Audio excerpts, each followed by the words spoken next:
बिस्मिल्लाहिर्रहमानिर्रहीम। अदाबर दोस्तों, परवेज़ अकरम ख़ातिब हूँ। दोस्तों, मैं जितनी भी वीडियो बनाता हूँ तो मेरी कोशिश ये है कि आपको वो चीज़ें दिखाऊँ जो आप पे पहले नहीं कर चुके हो, और जो आज यहाँ पे पाकिस्तान में और आज़ाद कश्मीर के अंदर बहुत कम होती हैं।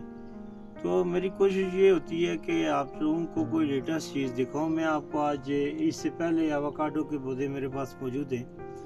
कुछ दोस्तों ने यहाँ पे ऐसी बातें भी की हैं कि अवाकाडो फल नहीं देता, लेकिन अगर आपके पौधे की ग्रोथ अच्छी है, आपके पौधा जो है वो सही जगह पे है, उसको आप खुराक देते हो, उसको आप सही जगह मुहैया करते हो, तो उसका फल, ये बात दुरुस्त है कि उसका फल थोड़ा लेट होता है।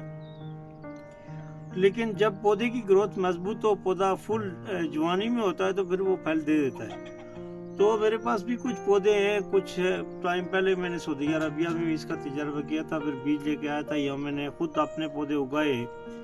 तो अल्हम्दुलिल्लाह पौधे 2-2, 3-3 फुट के भी हैं, हो चुके हैं, और कुछ पौधे अभी छोटे भी हैं जो बाद में मैं ग्रो कर चुका हूँ। आज आप दोस्तों को ये बताना चाहता हूँ कि एवोकाडो के सीड्स चूँकि यहाँ पे अवेलेबल नहीं है, शायद किसी पाकिस्तान की किसी मार्केट में हूँ, मुझे तो नहीं है इल्म, लेकिन ये है कि बहुत कम रुझान है, लोग जानते भी नहीं है इस पौधे के बारे में। एवोकाडो एक ऐसा फ्रूट है कि जो बिल्कुल आम की शक्ल का है, और मैं समझता हूँ कि बहुत बेशुमार दोस्त जो मशरूब के गुस्सा में जाते हैं, वो उसको उन्होंने इस्तेमाल भी किया होगा, और वो जानते भी है कि इसके फ़ायदे क्या है, ख़ास करके जूस के तौर पे भी, और जाम के तौर पे भी उसका जो गुदा होता है उसको लोग इस्तेमाल करते हैं। वो बहुत ज़बरदस्त सेहतमंद फ्रूट है, और हेल्थ के लिए तो ख़ास करके बहुत अच्छा है, और फिर मोटापे के लिए भी बहुत अच्छा है। तो आज मैं एवोकाडो के कुछ बीज लेके आया हूँ, सीड, जो आप दोस्तों को बताना चाहता हूँ कि ये एवोकाडो के सीड किस तरह से होते हैं और ये किस तरह से ग्रो होते हैं। ये आप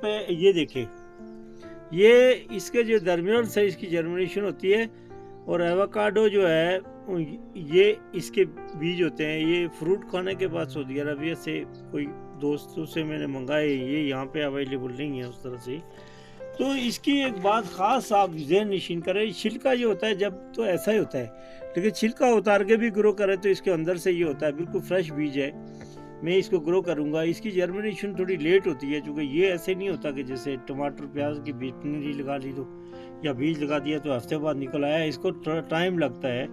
तो ये इनको, ये मुख्तलिफ साइज़ होते हैं, बड़े छोटे, ये दुनिया के बेशतर ममालिक में पैदा होते हैं और ख़ासे कास्टली होते हैं। सऊदी अरबिया में 50 रियाल, 40 रियाल, 45 रियाल, 20 रियाल, यानी इस तरह, जिस तरह से जब ले आते हैं तो मार्केट रेट इनका ज़्यादा होता है। तो ये आज मैं ग्रो करता हूँ। इनके लिए मैंने ये 2 जो है ग्रोइंग बैग लिए हुए हैं, इधर तक ग्रोइंग बैग लिए हुए हैं, और बाकी ये डब्बा है, इसके अंदर भी बेशुमार चीज़ें मैंने उगाई हैं। ये बोतल भी आप देख सकते हो, इसके अंदर मैंने होल निकाले हुए हैं। आपका पानी जो है वो बीज के अंदर जमा नहीं होना चाहिए। तो इस तरह से इनके अंदर ग्रोइंग बैगों के अंदर जो है पॉलीथीन बैग जो होते हैं, इनके अंदर भी ऑलरेडी सुराख होते हैं। तो मैं आपको एक ख़ास बात बताऊं जो मैं बोल रहा हूं कि एवोकाडो का एक बीज एक चीज़ पे लगाएं। अगर आपने ये 2 बीज एक जगह पे लगाते हैं तो बाद में शिफ्टिंग के टाइम पे जब इनको आप रिमूव करते हैं तो आप इनकी जड़ें जो आपस में एक दूसरे से मिल जाती हैं, जब तोड़ते हैं तो इनकी जड़ों को नुकसान होता है। तो एक बीज एक ही जगह पे लगाएं, चाहे डब्बा है, चाहे बोतल है, या चाहे ग्रोइंग बैग है, उसमें एक लगाएंगे तो फिर इसको शिफ्टिंग करने में आप ये बैग काट के इसको पूरी मिट्टी समेत उठा के आप ज़मीन में शिफ्ट कर दें।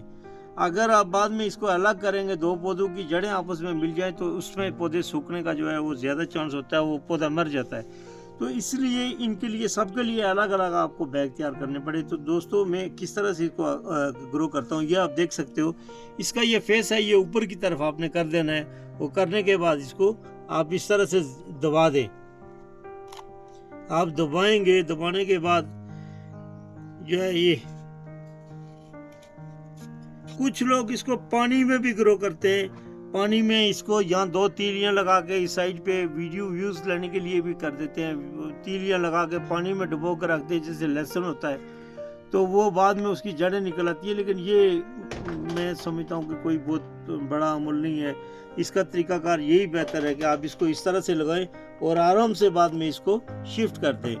तो मैं समझता हूँ ये एक फुल इसके उसके ऊपर कवर चढ़ा हुआ है, इसको मैं लगा रहा हूँ, और बाकी के बीज जो है वो मैंने आप दोस्तों से शेयर कर दिए हैं। ये इसके अंदर ऐसे लगा दें।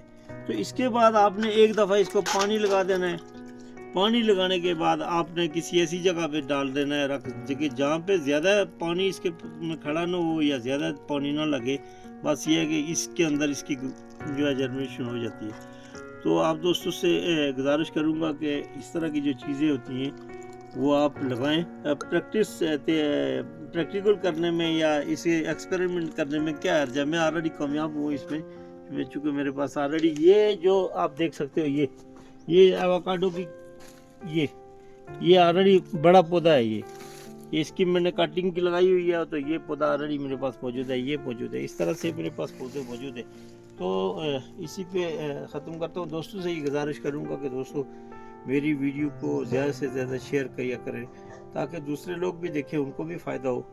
और बहुत सारे दोस्त मुझे मेरी वीडियोस देखते हैं, उनको फ़ायदा भी होता है। और ख़ास करके ग्राफ्टिंग के हवाले से मुझे अच्छे कमेंट्स देते हैं। मैं बड़ा खुशी होती है जब कोई दोस्त इस तरह से खुशी का इज़हार करते हैं। तो आप भी कोशिश करें, आप भी इस तरह की कोशिश करें, आप भी अपनी ज़मीनों पे ये चीज़ें लगाएं।